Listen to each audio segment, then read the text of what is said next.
Hello, everybody, and welcome to Penguins to Go, your daily dose of Pittsburgh Penguins news and analysis. You can find us on YouTube at Inside the Penguins or anywhere you get your podcasts from. The Pittsburgh Penguins had a busy weekend signing 3 new contracts to 3 players in vastly different areas of the organization. First, they signed 2023 draft pick, and I was sorry if I'm mispronouncing this name, Emil Pienaniemi, to a 3-year entry-level contract. They also re-signed forward Jonathan Gruden, played a couple of games at the NHL level last season, to a 1-year deal. And then Ty Smith was also inked to a 1-year contract extension. For the purposes of this episode, let's focus in on Ty Smith, because of those 3 at the moment, he is the one that is going to make the most impact, or at least should make the most impact on the Pittsburgh Penguins moving forward. Of course, we don't know very much about Pienaniemi, 2023 draft pick. We'll know that in 2026, 2027. But let's talk a little bit about Ty Smith. Where does he fit with this organization? He signed that contract 1 year, $775,000. It's a one-way deal, so he makes the same amount of money at the NHL level as he does at the AHL level. And he's still going to be a restricted free agent after this season. So the Penguins get him back under contract for this year and still have team control to a certain extent next offseason as well. The big part about Ty Smith heading into the season, when you look at his contract, and when you look at where he's at as a player, he will no longer be waiver exempt this season. Now, some of you know exactly why that's important for Ty Smith, but for those that don't remember training camp last season, this is going to make things interesting. Because last year, Smith outperformed Pierre-Olivier Joseph during training camp. It was evident to me. It was evident to my partner in crime, Nick Horwat, who was there. It was evident to a lot of people that Ty Smith had outperformed Pierre-Olivier Joseph in last year's training camp. However, Smith was the player that was sent down due to his status of being waivers exempt. They didn't have to place him on waivers. There was no threat of him being claimed. So he was sent down to start the season. And as we all know, and as it remains today, there is a logjam on the Pittsburgh Penguins blue line. So because of all of those factors, Ty Smith only played 9 games at the NHL level last season.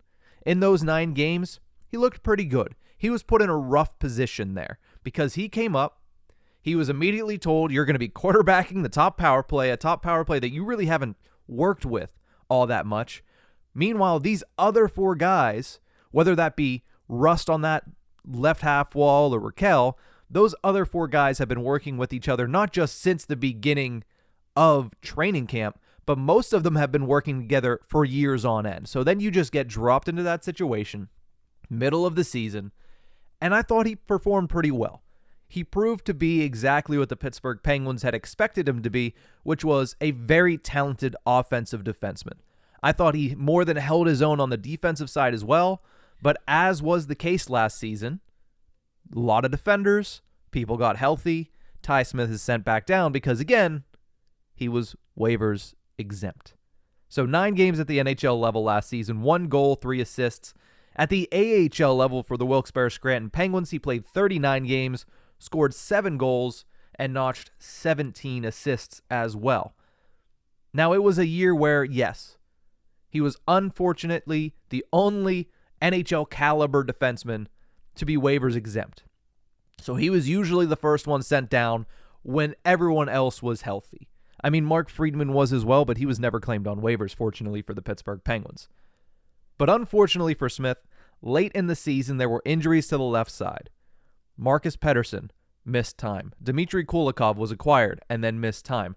There was an opportunity for Ty Smith to get back at the NHL level, but he was missing time due to a facial fracture that prevented him from likely being called up late in the season.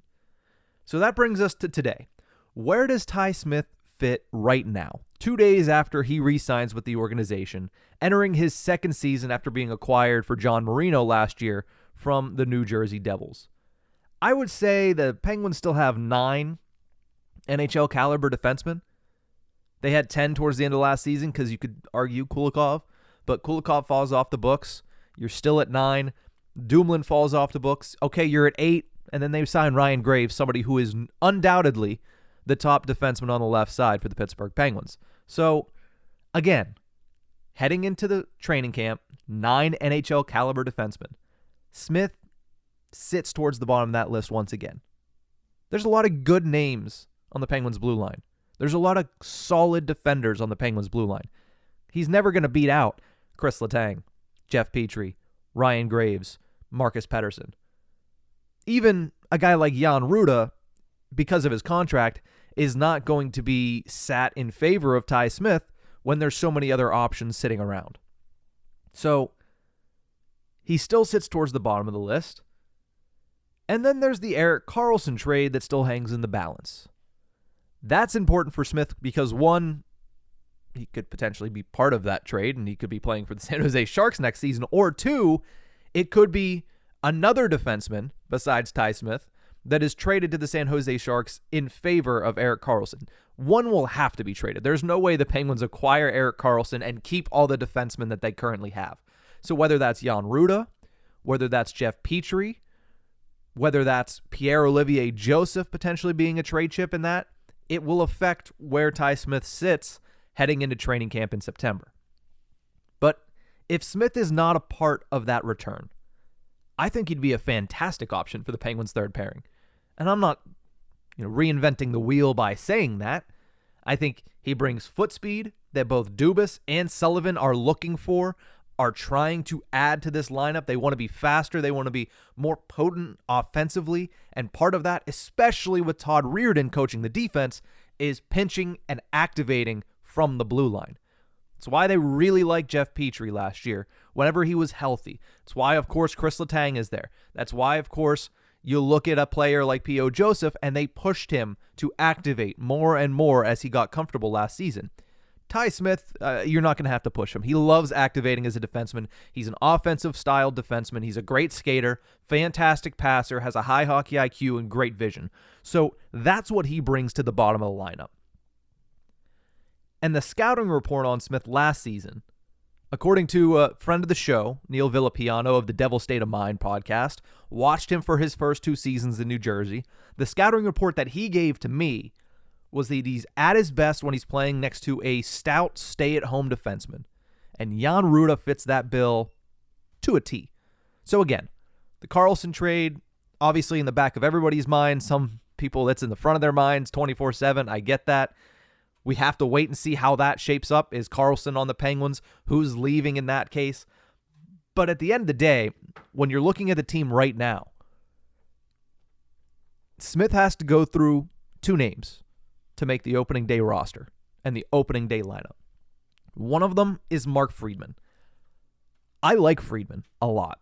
I really do. And honestly, he's been nothing but steady for the Pittsburgh Penguins since he was acquired via a waivers claim. That was Ron Hextall's first move and one of his better moves. He's been great. But when you're looking at ceiling heading into the season, when you're looking at wanting, as Mike Sullivan said earlier in the offseason, to bring speed. Obviously, other elements of the game needed to be improved. This was a team that missed the playoffs last year. But speed was a big part of it. Ty Smith certainly brings that more than a Mark Friedman does. So yeah, I would give him the edge over Mark Friedman heading into the season. The other name, though, is P.O. Joseph. Once again, a battle between Joseph and Smith for the third pairing role on the left side. It's interesting because P.O. Joseph had a really solid season last year for Pittsburgh. It was his first real full kick at the can at the NHL level. And he didn't sink. In fact, I thought he more than held his own. There were times where P.O. Joseph looked to be a potential top 4 defenseman for most teams in the NHL. That's the performance that he was putting on. But the interesting part is, of course, Joseph is a name of interest in the Karlsson negotiations. And Joseph has the trust of Mike Sullivan at this point, right? It seemed as if, as the season went on, Sullivan could trust P.O. Joseph in spots where he needed a little bit more defense. Now, you'd like to see Joseph kind of spread his wings a little bit more on the offensive side, but at the end of the day, he's a blue liner, and he's a third pairing defenseman. When we look at the bottom six of the Penguins, what are we looking at? Now, they might still not score, but what they're going to do is not get hemmed in their own zone and get screwed like the bottom six did last season. Not screw over the rest of the team. At the end of the day, that's what you're hoping for from a third pairing too. Don't hurt the team. If you can help the team, that's fantastic. But at the end of the day, don't hurt the team. That's the most important thing. And P.O. Joseph was trusted to be able to do that. So how much trust, how much built-up equity does P.O. Joseph have with Mike Sullivan heading into training camp? And how much more does Ty Smith have to outperform P.O. Joseph in order to win that spot? How much does loyalty play into this? That's a different question for a different day. But as we all know, Mike Sullivan is sometimes a fiercely loyal head coach when it comes to personnel decisions at the NHL level. So it's between Joseph and Smith. The pros for Smith, he's more offensively capable. He's a better skater. I think he's a better passer. He certainly gives you more of an offensive boost on that third pairing. But when you look at Joseph, again, he's played at the NHL level all last season. He's played alongside some of these guys on the right side. Has a lot of time now with Jan Ruda. Has some time with Jeff Petrie built up. Has played some good minutes with Chris Letang as well. Smith doesn't have that built-in chemistry. So we'll have to wait and see. But also P.O. Joseph is a better defenseman when it comes to playing the actual position and defending his own zone. So it's going to be an interesting competition once again.